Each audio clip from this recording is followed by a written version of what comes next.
Bienvenidos y bienvenidas a este nuevo episodio de Licencia para Sentir. Yo me llamo María Angélica Navia López y soy una psicóloga que sigue descifrando este mundo emocional.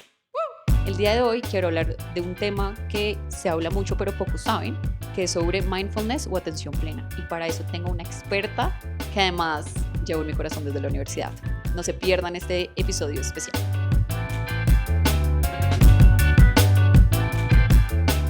Estoy aquí con María Alexis Martínez. Porfa, María, preséntate.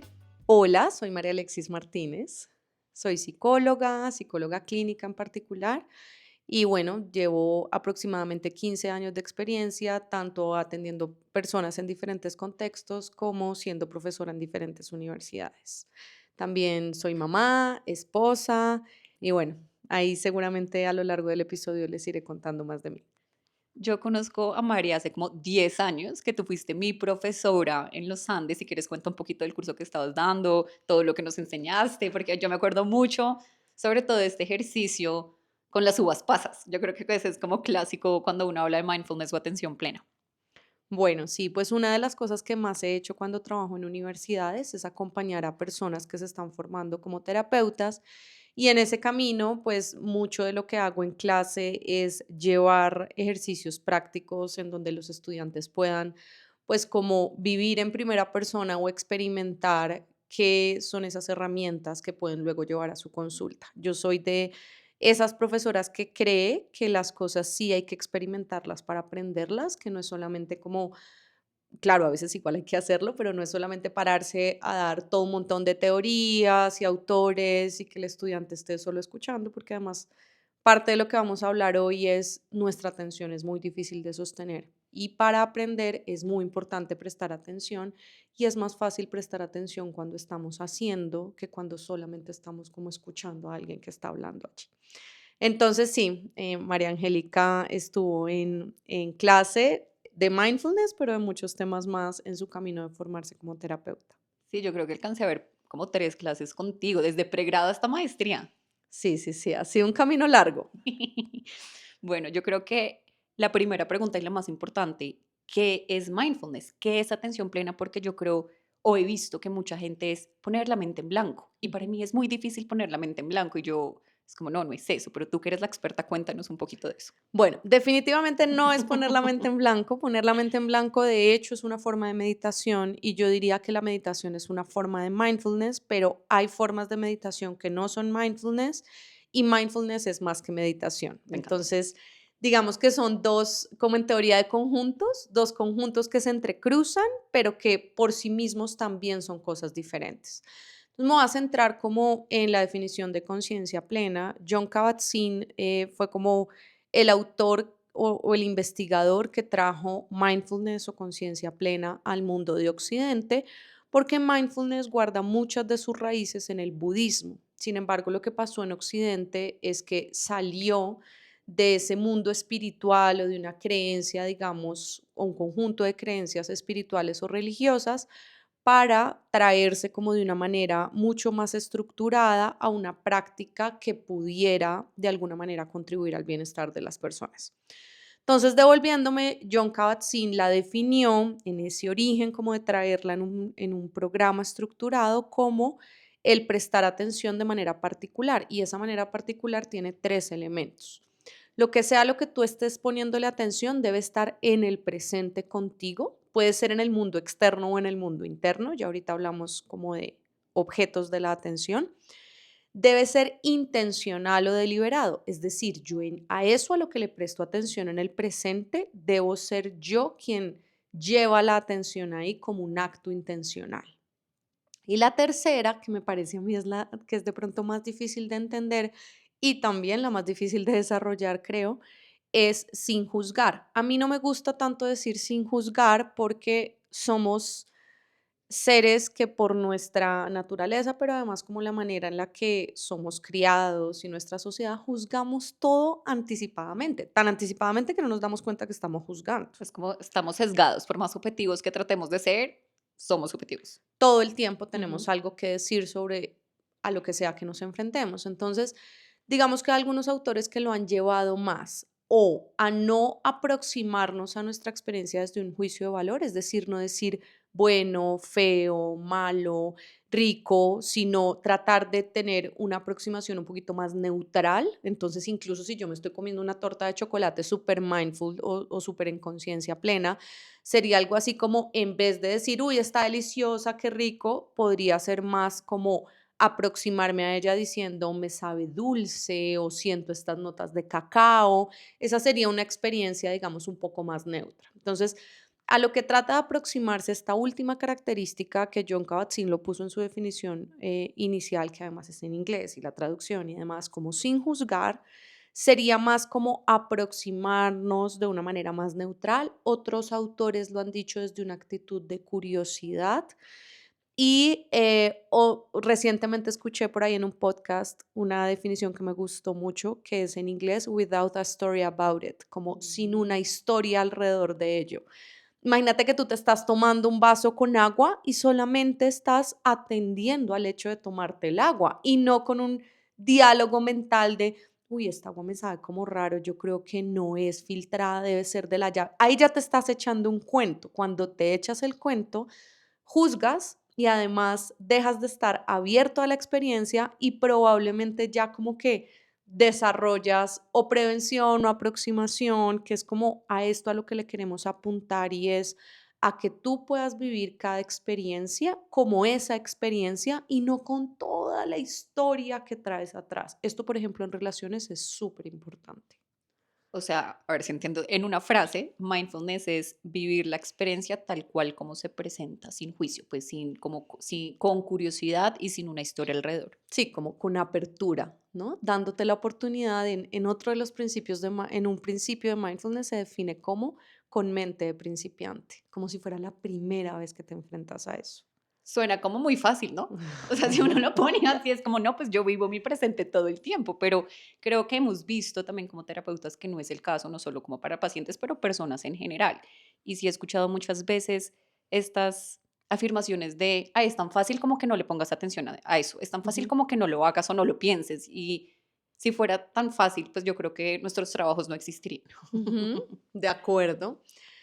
Lo primero es que creo que en esa segunda característica de intención hay mucho de eso, ¿no? Como realmente cuando no es un ejercicio, o sea, lo que hacemos en piloto automático es juzgar, estar predispuestos, tener nuestros sesgos, o sea, eso es lo que hace el piloto automático de nuestro cerebro. Entonces, cuando le ponemos el ser intencionales, ya es más fácil ponerle una actitud a esa intención, porque estamos conscientes, estamos presentes, estoy notando. Incluso muchas veces yo digo, no es no hacerlo, es darte cuenta que lo estás haciendo y poder dar un paso atrás.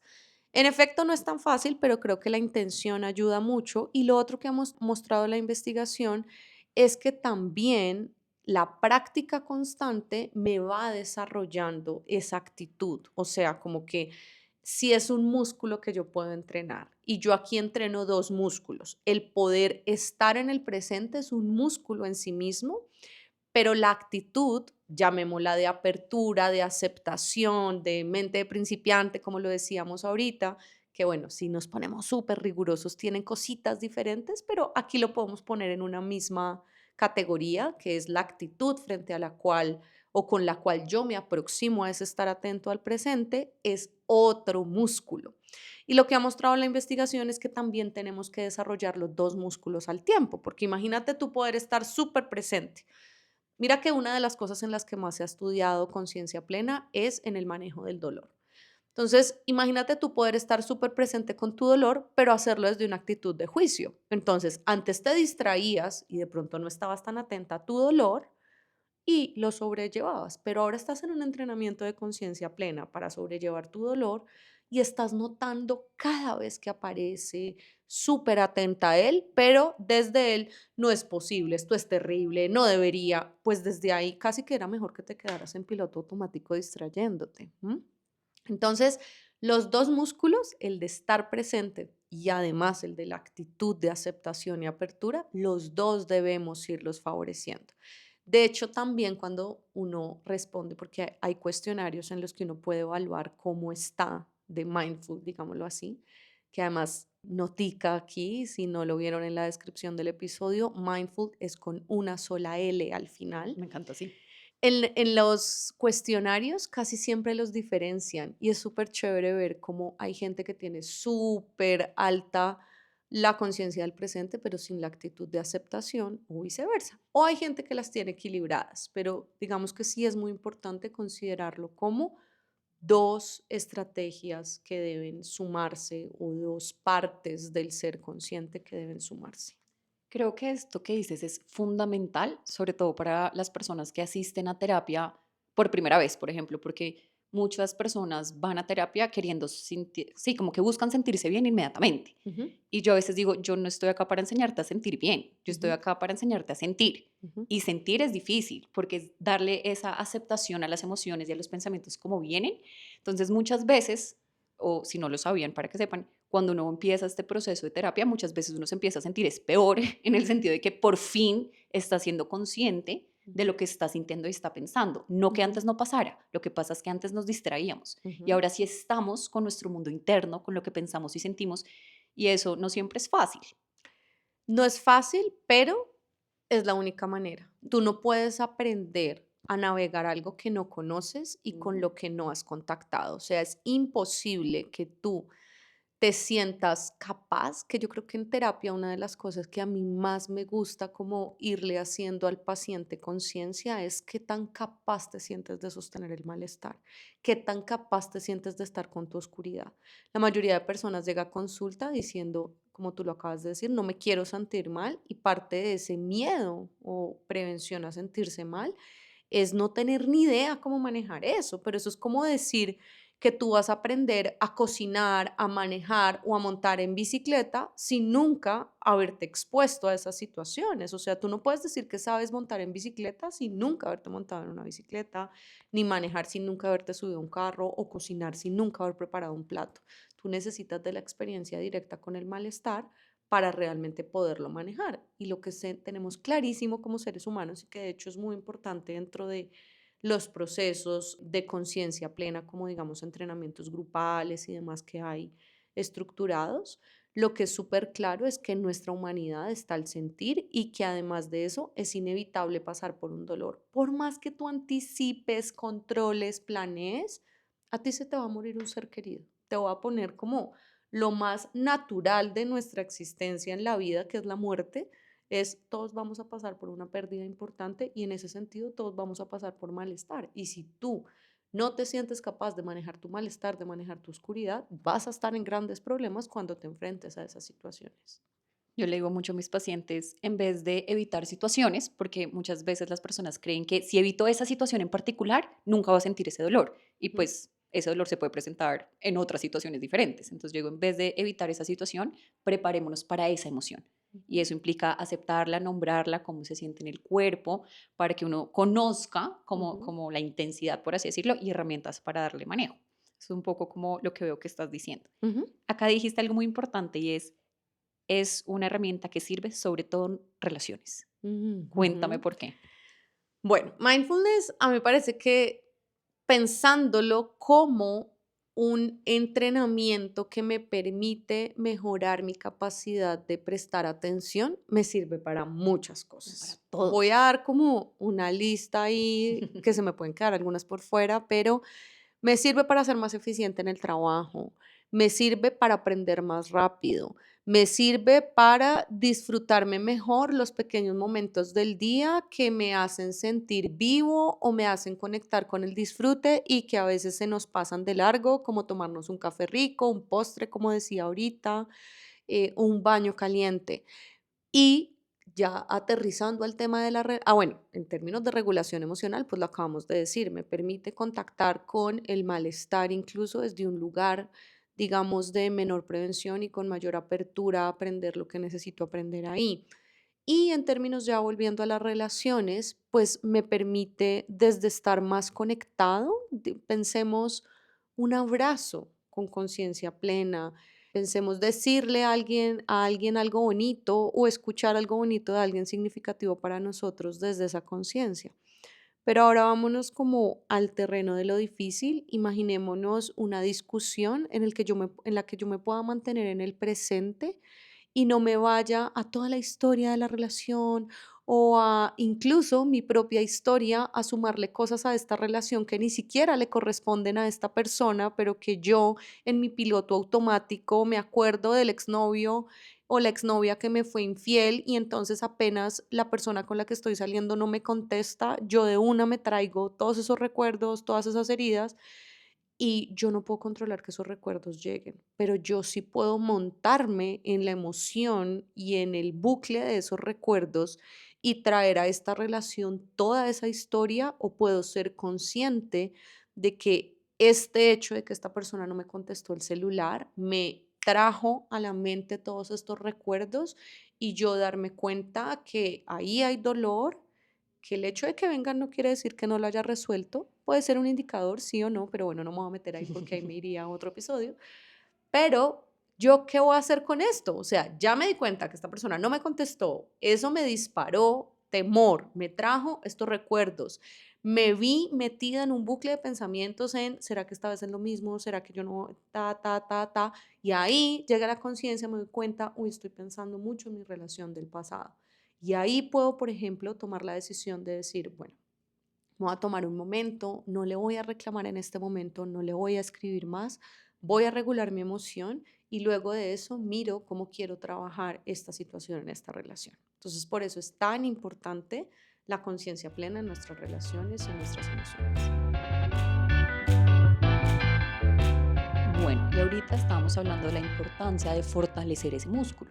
Quería saber si nos puedes dar algunas herramientas del día a día. Evidentemente, yo creo que la mejor es ir a terapia porque es un espacio donde uno puede. Pero no es la única, tengo que decirlo. Exacto, exacto. Es chévere porque hay autoconocimiento, hay guía, pero también hay formas en las que podemos fortalecer este músculo. Ujú. Entonces, quería preguntarte cuáles son las que más recomiendas.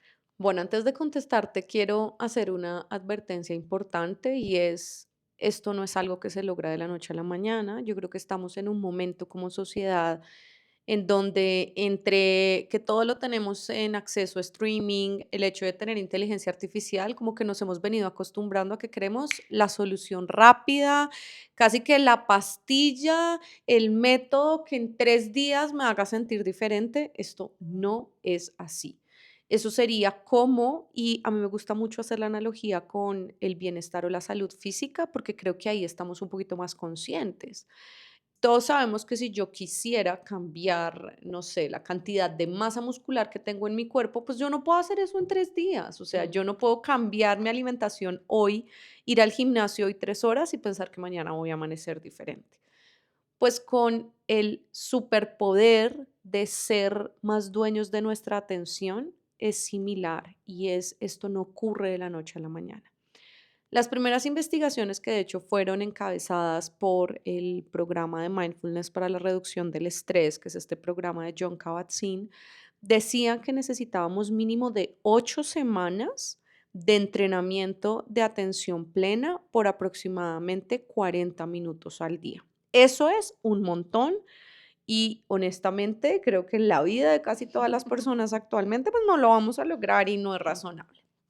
Hay una doctora que se ha un poquito, entre comillas, obsesionado en el buen sentido de la palabra con encontrar la mínima dosis efectiva. No sé si tú sabes que, por ejemplo, se dice que en salud física la mínima dosis efectiva de ejercicio son 150 minutos dividido mínimo en 3 sesiones a la semana. Eso es como lo que dice mucha de Mira la tú, literatura. buenísimo. Entonces, ella se enganchó en yo necesito encontrar cuál es la mínima dosis efectiva de atención plena.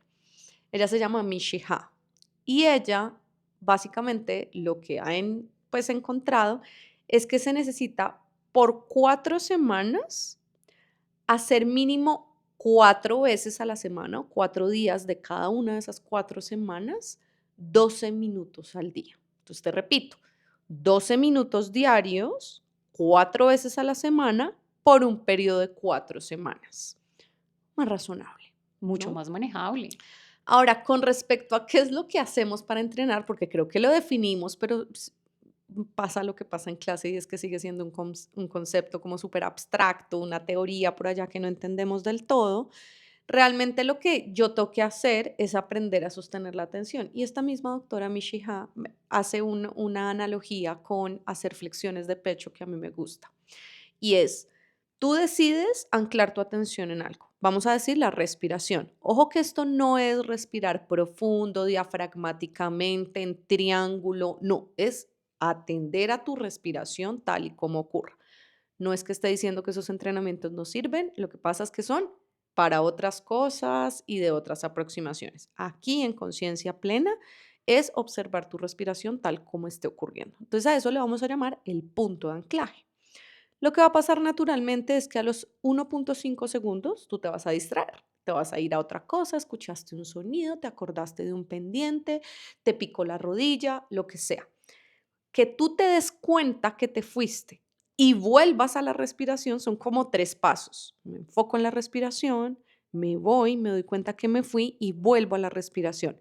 Eso es una flexión de pecho. Ella Ok. lo pone como analogía. Entonces, cada vez que tú haces una flexión de pecho, pues estás como ejercitando ese músculo. Entonces, en entrenamiento de conciencia plena, tú puedes tener prácticas guiadas por audios, puedes tener un timer y simplemente escoger un foco de atención y tratar de mantenerte allí con intención y cada vez que te vayas volver, o puedes incorporarlo con los principios que definimos hace un rato a cualquier actividad de la vida cotidiana, llámese tomar una ducha, comer, tomarse un café, lo que sea. Entonces, lo que se plantea es que tú tienes que, pues idealmente hacer 12 minutos de esa práctica. Que día alguien me hizo una pregunta que no he investigado y es si esos 12 minutos tienen que ser continuos o no. Les quedo debiendo esa respuesta. Pero la idea es que puedas hacerlo al menos 12 minutos al día, 4 veces a la semana, por 4 semanas, para empezar a percibir sus efectos o sus beneficios. ¿Y cómo se ven esos efectos y esos beneficios? O sea, la gente cómo se da cuenta que en efecto está funcionando esta práctica. Yo creo que se ve de muy diferentes formas porque depende también como las necesidades, el estilo de vida de la persona, incluso el momento de vida. Te pongo ejemplos. Imaginémonos a una mujer embarazada que se está preparando para su parto y posparto. Pues, ¿cómo se verían esos beneficios? Probablemente en ese momento de su vida. Pensemos en una persona que tiene un alto cargo de liderazgo en una empresa. Pues, ¿cómo se verían los beneficios? Probablemente en su capacidad de gestión, en su capacidad de liderar situaciones difíciles, tener conversaciones, digamos, de confrontación o de feedback.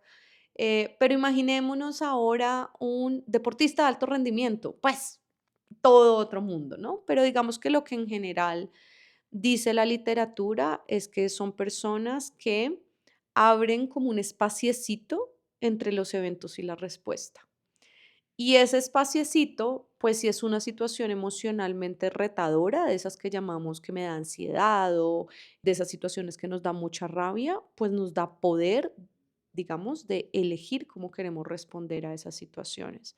Pero también nos da poder en términos de cómo manejamos las distracciones, pero también nos da poder en términos de cómo tomamos decisiones importantes en nuestra vida. Entonces, en realidad, digamos que en la investigación se habla obviamente de que son personas con mejor memoria de trabajo, mejor rendimiento, mejor capacidad de prestar atención o de poner su atención en donde elijan, mejor regulación emocional, mejor como adaptación a diferentes situaciones y mejoría en sus relaciones y todo eso pues obviamente se ha traducido en una mejoría en el bienestar y cómo esa persona se siente desconectada con su vida. Yo creo que nuestro gran problema como humanidad actual tiene mucho que ver con la desconexión. Es como, otra vez con una analogía del mundo Me encanta, físico. dale. Sabes que hablamos ahorita como de los alimentos ultraprocesados y de la comida real, ¿no? Ujú. Entendiendo que la comida real son las verduras, la comida, digamos, que va del campo o de donde se obtiene a nuestra boca con el menor número de intermediarios y la comida ultraprocesada, pues aquella que pasa por un procesamiento en un montón de fábricas hasta llegar a hasta nuestra boca. Pues yo creo que en nuestra atención y en nuestras relaciones y en nuestra forma de vivir hay un montón de ultraprocesados. Piénsate cómo es pasar el tiempo aburrido, y de eso se ha hablado mucho, por ejemplo, hoy en crianza. Cómo es aburrirte desde lo real, desde el no tengo mucho que hacer, me toca inventarme un jueguito aquí con una hojita y un lápiz que tengo, a cómo es distraernos de manera ultraprocesada, es decir, scrollear en el celular. Incluso a mí me impactan mucho todavía estos videos de YouTube en donde hay la pantalla dividida y la mitad de la pantalla te está hablando de una cosa y la otra mitad es una persona solo haciendo una tarea. No sé si los has visto. Son súper comunes en los adolescentes hoy en día y son unos videos que incluso ya es tanta la necesidad de ultraprocesamiento en nuestra atención que ya ni siquiera nos entretiene solo un video de YouTube, sino que necesitamos dos escenas al tiempo. O los videojuegos y demás. Entonces, digamos que entre más contacto con lo real podamos tener, y lo real es lo que hacemos con nuestras manos, lo que sentimos en nuestro cuerpo, lo que es lento también, ¿no? Ahí va a haber mayor bienestar y va a haber un sentir que, como con la comida, es un alimento real, pensando en sentir y conectar realmente con lo que nos hace sentir vivos y no con estas cosas que nos dan un placer inmediato, chiquitito, por un espacio de tiempo súper corto, pero que a la larga no nos llenan. Es podernos sentir más llenos, el efecto final de ser más consciente. Y además, la mala noticia, entre comillas, es que eso no lo podemos soltar. Así como hablamos de ejercicio físico y una persona puede haberse dedicado un año a hacer un montón de entrenamiento, mejoró sus exámenes de sangre, avanzó un montón, pero al siguiente enero dice, ay no, ya me aburrió el ejercicio, yo me voy a quedar todo el día en el sofá sin hacer nada y pierde casi que todos los beneficios al cabo de unos meses. Con la conciencia plena es un poco igual y es yo puedo hacer este entrenamiento de 12 minutos por 4 semanas, pero si yo después de eso sigo haciendo lo mismo de siempre, que es vivir en piloto automático, distraerme, no estar conectado, pues voy a volver al mismo lugar. Mira, con eso que dices de la distracción, hay un libro que no me acuerdo el autor, pero se llama The Distracted Mind, que justamente habla que somos la generación más distraída de la historia y que todo está hecho para que sigamos distrayéndonos. Ujú. Entonces, esta parte que tú dices de conectar con nosotros mismos, de conectar con nuestro presente, conectar con el cuerpo, es muy importante. No solo es muy importante, sino también es un reto, porque como tú dices, los estímulos hoy en día están construidos para atrapar nuestra atención. Es como si todo el tiempo tuviéramos que saltarnos unos pequeños secuestradores que quieren secuestrar nuestra atención. Eso es nuestro celular, nuestros televisores. Yo creo que las pantallas hacen mucho de eso, pero incluso la interacción ya con las personas también es difícil sostenerla.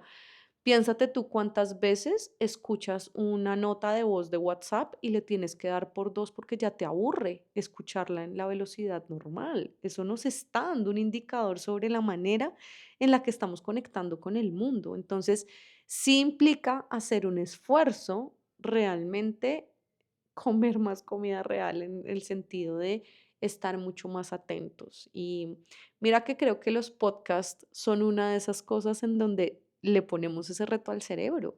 Porque si tú piensas en los reels de Instagram, pues duran máximo un minuto, idealmente, obviamente puede haber más largos, pero el algoritmo premia lo cortito y premia lo cortito justamente porque ya nuestra atención se mueve como a esa velocidad y queremos estar cambiando de estímulo todo el tiempo.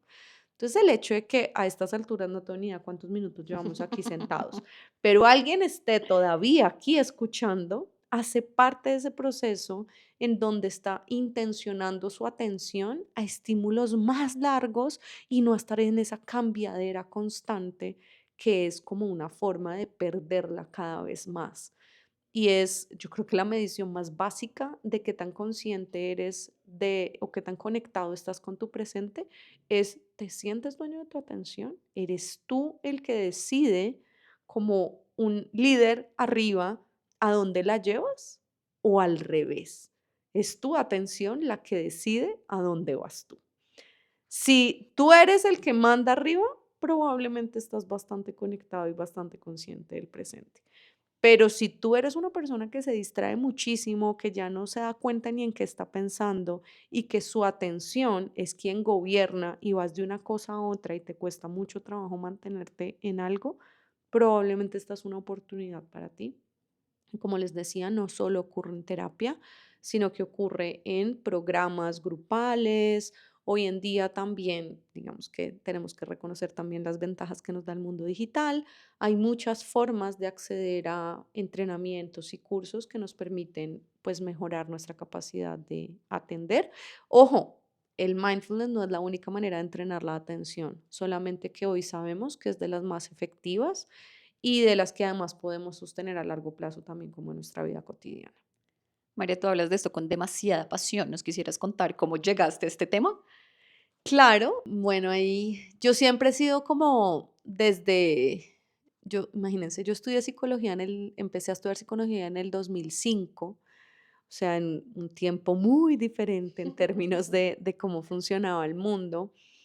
Y hoy en día yo creo que un profesional tiene muchas formas de seguirse formando, de seguir tomando cursos y demás, pero digamos que en mi época era mucho más tradicional, como que tú ibas a la universidad, por ahí salía un curso intensivo de algún tema y yo siempre quería saber más. Y aquí pongo la primera característica de ese saber más y era como desde saber la teoría, conocer el autor, saberme el protocolo. En intervención en psicología decimos mucho el protocolo como estos programas organizados de terapia.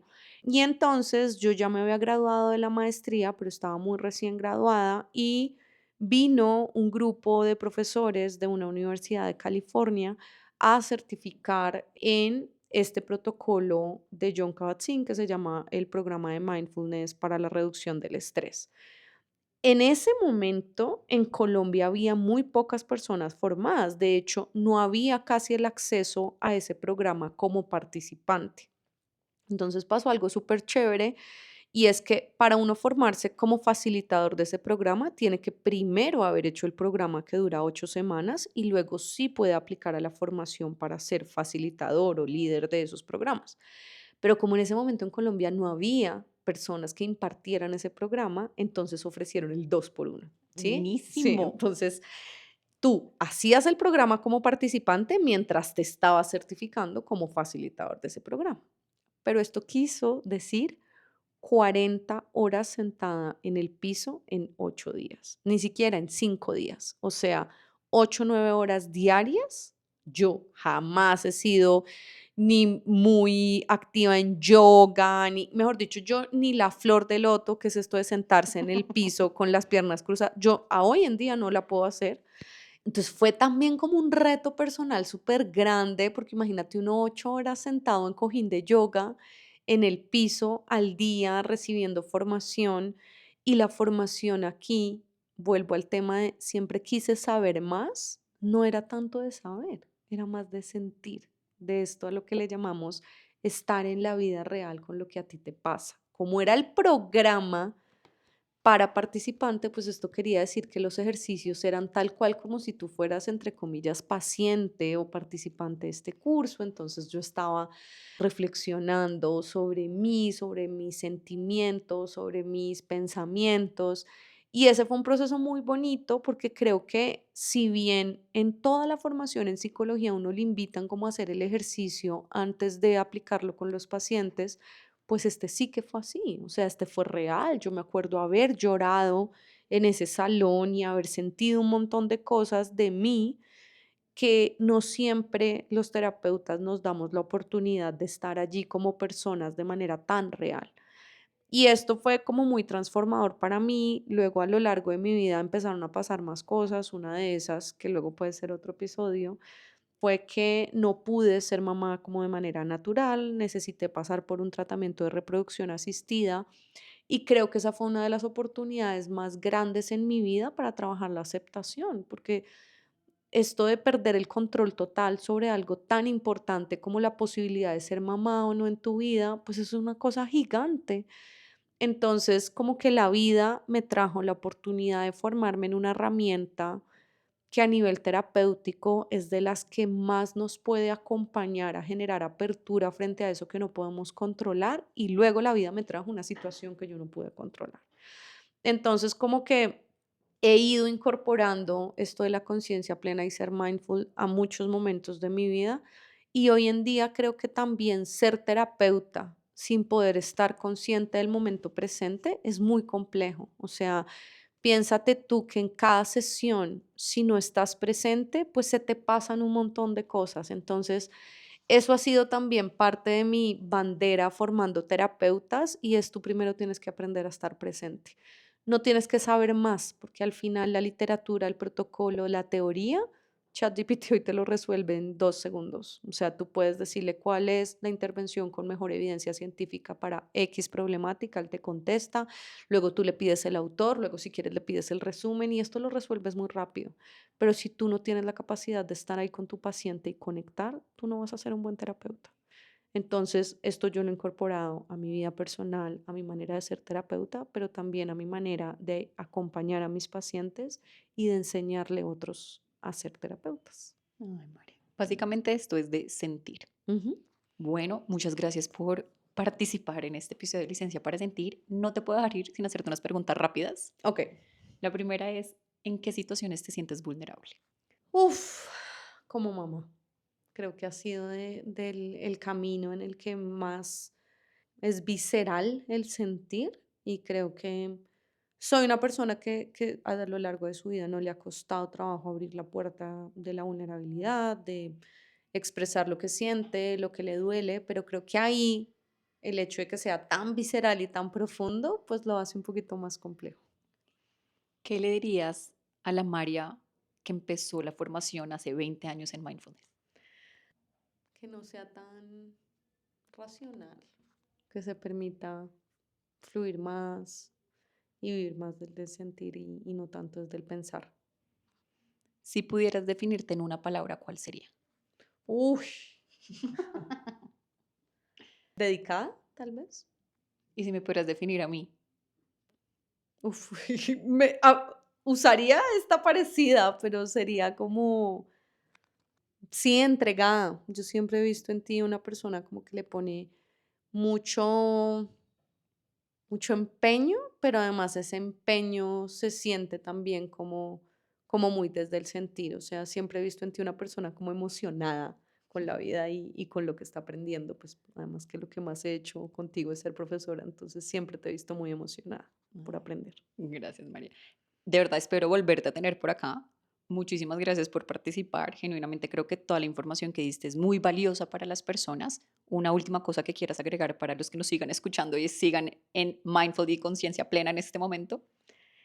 Nada, pues creo que ya lo dejé todo aquí, pero es eso, como permítanse momentos en su vida más intencionales y permítanse sentir más.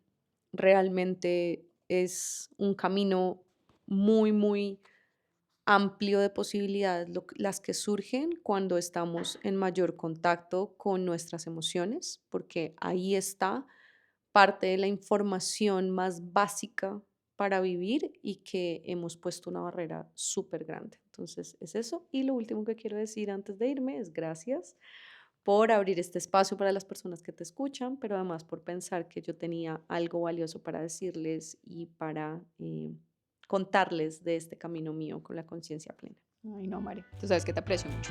Gracias. Muchísimas gracias a todas las personas que siguieron escuchando hasta este momento. Espero que empiecen a tener un poquito más de conciencia de que podamos permitirnos sentir intencionalmente y espero verlos en el siguiente episodio donde seguiremos profundizando en este mar emocional. Chao. Chao.